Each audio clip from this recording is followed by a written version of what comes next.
ଆଜିକା ସାପ୍ତାହିକ ସତ୍ସଙ୍ଗରେ କ୍ଷୀରବଦା ଗ୍ରାମର ଯଦିଓ ହରିକୃଷ୍ଣ ମନ୍ଦିର ବାସଭବନରେ ସମସ୍ତେ ବସିଥିବା ମୁନି କୁମାର ମୁନି କୁମାରୀ ସମସ୍ତଙ୍କ ସତ୍ୟ ଜୟୀ बोलिए सत्य ज्ञान की सतत विचार की अखिल मुनि समाज की आत्मज्ञान की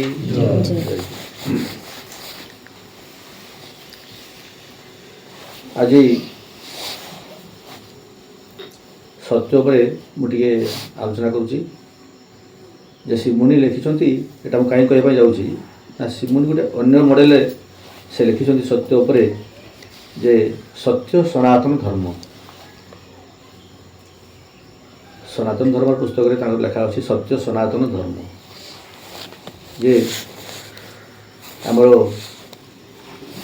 वेदांत कहूँ धर्म रक्षति रक्षित धर्म कौन ना सत्य सत्य कौन ना धर्म अब कहीं कहुच्छी ना सारा प्रकृति को जे धरिक रखी जे सत्य से हूँ पुरुष एवं ये हूँ विश्व प्रकृति ये हूँ जगत सत्यर गति ना से स्थिर किंतु प्रकृतिर गति थिबारु जगत ताकू जगत कहा जाए जे प्रकृति सब गति करुँची आज गोटे प्रकार अच्छी काली गोटे प्रकार अच्छी तार परिवर्तन रही गति अर्थ परिवर्तन परिवर्तनशील प्रकृति किंतु सत्यर परिवर्तन ना से जपरी अच्छी से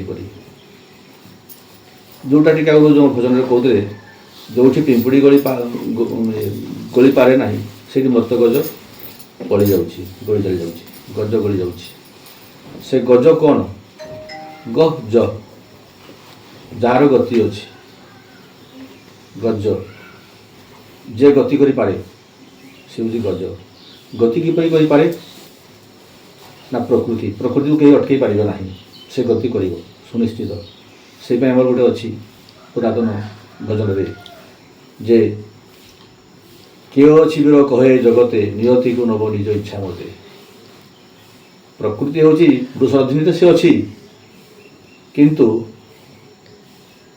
सी स्वाधीन से गति कर कहीं ए देहरे आम सत्य अच्छी आत्मा आत्मा ही सत्य तेणु ए देहरे सत्य आत्मा थिबारु किंतु देहटार परिवर्तन होची किमतिया शिशु थिला तापरे बाल्यावस्था आसिला तापरे कुमार अवस्था आसिला तापरे किशोर अवस्था आसिला तापरे यौवन अवस्था आसिला प्रौढ़ अवस्था आसिला थबीर अवस्था आसिला एवं पंचत्व गति कला पंचत्व गति किस ना जो क्षित और तेज मरुत व्यम पांच महाभूत ये देहरे अच्छी से प्राप्त कर लिए माटी माटी रे मिसी जाए पानी पानी की चली जाए अग्नि अग्नि को चली जाए वायु को वायु चली जाए आकाश आकाश में मिसी जाए आकाश तत्व कारण ये पंच महाभूत रही तार सूक्ष्म तत्व गुड़ा नहीं शरीर गठन कराई शरीर गठन कर कारण आम देखुचे माटी कहीं आम देह तो माटी जान पड़ूना कि माटीर सूक्ष्म तत्व ये देहरे अच्छी पानी आम देखुचे तरंगायित समुद्र पुष्करणी नदी कि आम देह पा जना पड़ूना तार सूक्ष्म तत्व देहरे अच्छी सेहीपरि अग्नि अग्नि आम देखुचे गोटे दीप को जालुची सी कि कहीं आम देह तो जला पड़ूना कि से देहरे अच्छी सेहीपरि वायु से भी देहरे आम अच्छी तार सूक्ष्म तत्व आमर आकाश से भी देहरे अच्छी तार सूक्ष्म तत्व तेणु यही पंचतत्व को जे कंट्रोल कर देहटा को गठन कर स्रष्टा से देह को सृष्टि कर आम जापारूना देखिपारूना किंतु आम अनुभव करुचे किमतिया ना से चेतन तत्व से हूँ महाचेतन से चेतन तत्व सेटा को शिवमुनि सनातन धर्म से लिखिले जे आमे हूँ सनातन सनातन अर्थ हूँ कौन जे जो तत्व आवाहमान काल शाश्वत अवस्था से चली आसूची से केमतिका ना ये सृष्टि ये प्रकृति ये मनुष्य ये आत्मा मनुष्य आत्मा जेबेठारू अच्छी ये आत्मा जेबेठू रही ए प्रकृति तेबेठारू रही ए सृष्टि तेबेठारू रही कई कही पारे जे ए पृथ्वी केवे सृष्टि है ए प्रकृति केवे सृष्टि है किंतु ये जो आवामान काल जो धारा चली आसूची ସେଇଟା ହେଉଛି ସନାତନ, ଯାହାକୁ କୁହାଯାଏ ଯେ ଆତ୍ମଜ୍ଞାନର ମାନେ ସଂସ୍କୃତି, ଆଧ୍ୟାତ୍ମିକ ସଂସ୍କୃତି, ଯାହା ଆଧ୍ୟାତ୍ମିକ ସଂସ୍କୃତି।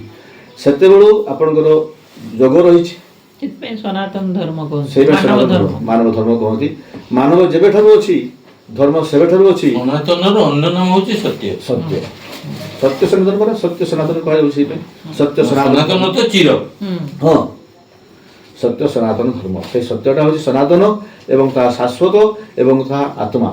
ସେରେ ମୌଳେନି କେବେ, ସିଏ ମୌଳେନି କେବେ, ଅମ୍ଳାନ। ମଣିଷ ଦେହରେ ହିଁ ସେ ବିଦ୍ୟମାନ। ସେ ସବୁବେଳେ ଅମ୍ଳାନ ବିକଶିତ। ସେଇ ଯେଉଁ ସତ୍ୟ ତତ୍ତ୍ୱକୁ ଯିଏ ଅନୁଭବ କରେ, ଯିଏ ଜାଣିପାରେ, ସିଏ ହେଉଛି ମୁନି, ସିଏ ହେଉଛି ଋଷି। ସେଇପାଇଁ କହନ୍ତି ଋଷୟ ମନ୍ତ୍ର ଦ୍ରଷ୍ଟା। ଯେଉଁ ମନ୍ତ୍ର, ଯେଉଁ ସ୍ରୋତ୍ର, ମନ୍ତ୍ର ଅର୍ଥ କ'ଣ ନା ମାନେ ସ୍ତୋତ୍ର, ସୂତ୍ର, ସେଇଟା ହେଲା ମନ୍ତ୍ର। ଯେ ସେମାନେ ମନନଶୀଳ, ଋଷୟ ମନ୍ତ୍ର ଦ୍ରଷ୍ଟା, ସେ ମନନଶୀଳ। ଆଉ ମୁନି ସେ ବି ମନନଶୀଳ।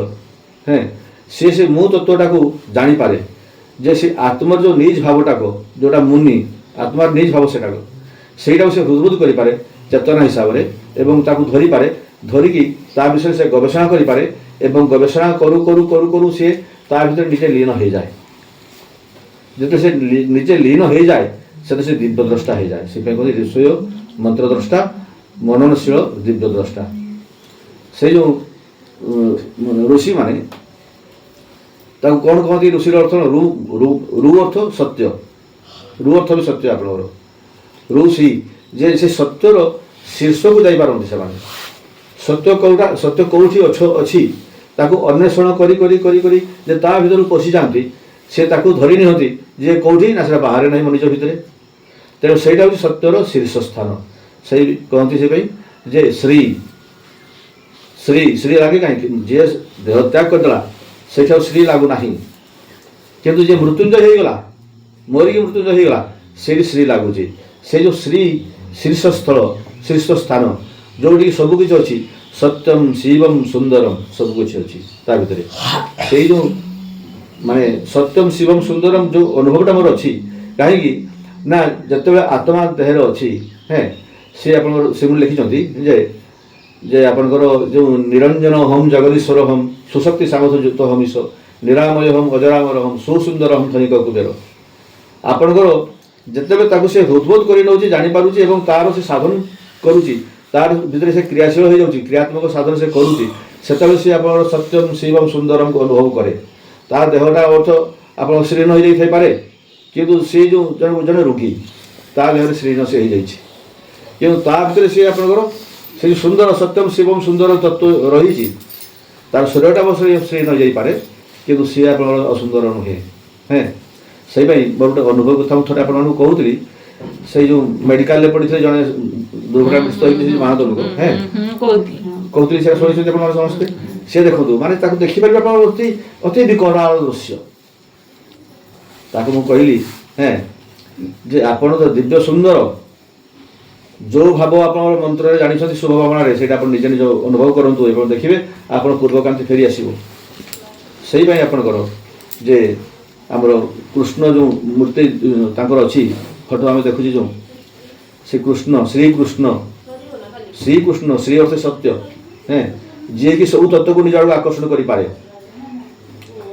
ସେଇ ସତ୍ୟ ତତ୍ତ୍ୱ ଆତ୍ମା ଥିବା ଦ୍ୱାରା ଇଏ ତାର ଆଡ଼କୁ ଏଇ ଦେହର ପଞ୍ଚ ମହାଭୂତକୁ ଟାଣୁଛି, ତାକୁ କଣ୍ଟ୍ରୋଲ ରଖୁଛି, ଏ ଦେହକୁ ମଉଳିବାକୁ ଦେଉନାହିଁ, ଏ ଦେହକୁ ଛାଡ଼ୁନାହିଁ, ଏ ଦେହକୁ ଠିକ୍ ରଖିଛି। ଯେତେବେଳେ ସେ ଇଚ୍ଛା, ସେ ନିଜ ଇଚ୍ଛାରେ ନା, ସ୍ୱଇଚ୍ଛାରେ ସେ ରହିଛି, ସ୍ୱେଚ୍ଛାଚାରୀ ସେ ନିଜେ, ସ୍ୱାର୍ଥ ତାର ଅଛି। ହେଁ, ଯେତେବେଳେ ଚାହିଁବ ସେ ଦେହ ଛାଡ଼ିଦେବ, ଯେତେବେଳେ ସେ ନ ଚାହିଁଛି ଦେହ ଛାଡ଼ିବ ନାହିଁ। ସେଇପାଇଁ ଶ୍ରୀକୃଷ୍ଣଙ୍କ କଥାରେ ଆପଣଙ୍କର ମୟୂର ପଙ୍ଖ ରଖି ଦିଆଯାଇଛି। କାହିଁକି ନା ମୟୂର ଆପଣଙ୍କର ଇଏ ଅସୁନ୍ଦର ହୁଏନି କେବେ। ସେ ଯେତେ ବୁଢ଼ା ହୁଏ ତାର କାନ୍ତି ସେତେ ଫିଟେ। ମୟୂରର ବାର୍ଦ୍ଧକ୍ୟ ଅବସ୍ଥା କେହି ଦେଖନ୍ତି ନାହିଁ। ଛୋଟ ଛୁଆବେଳେ ସେ ଯେମିତିକା, ବୁଢ଼ା ହେଲେ ସେମିତିକା ମୟୂର। ସେଇପାଇଁ ତା ମଥାରେ ସାର ଦିଆଯାଇଛି। ତାର ଅର୍ଥ କ'ଣ? ଯେ ମୟୀବ ସକଳମ୍ ଜାତଂ ମୟୀ ସର୍ବ ପ୍ରତିଷ୍ଠିତଂ ମୟୀ ସର୍ବ ଲୟଂ ଜାତି ତଦ୍ ବ୍ରହ୍ମାଦୟ ସାମ୍ୟହମ୍। ସେ ଚନ୍ଦ୍ରିକା ତତ୍ତ୍ୱ ହେଉଛି ସେୟା, ଯେ ମୋ ପାଖରେ ସବୁ ସୃଷ୍ଟି ହେଇଛି, ମୁଁ ତାକୁ ପାଳନ କରୁଛି, ମୁଁ ତାକୁ ଧରି ରଖିଛି ଏବଂ ହଁ ସେଟା ଘୁରି ଘୁରି ଅଛି ଆଉ। ହଁ ଯେତେବେଳେ ସେ ଆସୁଛି ମୋର ସେଇଠି ଲୀନ ହୋଇଯାଉଛି। ସେଇ କେନ୍ଦ୍ରସ୍ଥଳ ଯେଉଁ ଆପଣଙ୍କର ଶିଶୁଟାକୁ ଯେତେବେଳେ ଜନ୍ମ ହେଉଛି ମା ପେଟରୁ ଗୋଟେ ପଏଣ୍ଟ ରହିଛି ବିନ୍ଦୁରେ, ହେଁ ତାର ଇନ୍ଦ୍ରମାନେ ବିକଶିତ ହେଲା ପରେ ସିଏ ଆପଣଙ୍କର କ୍ଲୋକାଇଛି ଘୁରି ବୁଲିଲା। କ୍ଲୋକାଇଛି ଘୁରି ଘୁରି ଘୁରି ଘୁରି ଘୁରି ଘୁରି ସେ ବିଷୟାସକ୍ତ ହେଲା, ବହୁତ ଦୂରକୁ ଚାଲିଗଲା, ହେଁ ନାନା ପୁଣି ବିଚିନ୍ତାରେ ପଡ଼ିଲା। anti-clock ହେଇକି ହଁ ପୁଣି ଆସିଲା। ଯେତେବେଳେ ସେ ଆପଣଙ୍କର ବ୍ୟାଘାତ ସୃଷ୍ଟି ହେଲା, ବିକାରଗ୍ରସ୍ତ ହେଲା, ଯେତେବେଳେ ସେ ନିଜକୁ ଖୋଜିବା ପାଇଁ ଚାହିଁଲା ଯେ ମୁଁ ଏତେ ଦୁଃଖ କାହିଁ ସଦ୍ଗୁରୁ ପାଉଛି, ସେଇଠି ସଦ୍ଗୁରୁ ଦରକାର। କାହିଁକି ମୋତେ ଦୁଃଖ ପାଉଛି, କାହିଁକି ସେ ବିଷୟାସକ୍ତରେ ମୁଁ ଘୁରି ବୁଲୁଛି, ଯେତେବେଳେ ସେ ଚାହୁଁଛି, ହେଁ ସେତେବେଳେ ସେ ଖୋଜୁଛି ତାଙ୍କୁ। ଯଦି ବାଇଚାନ୍ସ ସଂସ୍କାର ଅନୁସାରେ ଯଦି ଗୁରୁ ପାଇଗଲା ତ ସଦ୍ଗୁରୁ, ହେଁ ସଦ୍ଗୁରୁ ମାନେ ଯେ ସତ୍ୟକୁ ଜାଣିଛି ସେ ହେଲା ସଦ୍ଗୁରୁ। କ୍ଷତ୍ରିୟ ବ୍ରହ୍ମନିଷ୍ଠ। ବାସ୍ ଯେ ଜାଣିଛି ସେ ଯେ ବତେଇଦେଲେ, ଆରେ ତୁ ତ ତୋ ନିଜ ଭିତରେ ଅଛୁ, ତୁ ତ ସତ୍ୟ, ତୁ ତ ନିଜ ଭିତରେ ଅଛୁ, ତୁ ଖୋଜ କେମିତି। ସେଇଠୁ ସେ ଘୁରିଲା ଏଣ୍ଟିକ୍ଲୋକରେ, ଘୁରି ଘୁରି ଘୁରି ଘୁରି ଘୁରି ଘୁରି ଘୁରି ଘୁରି ଘୁରି କେନ୍ଦ୍ରସ୍ଥ ହେଲା, ସର୍ବଲାଭ କଲା ସେଠି। ହଉ ସତ୍ୟମ୍ ଯାଇଛି।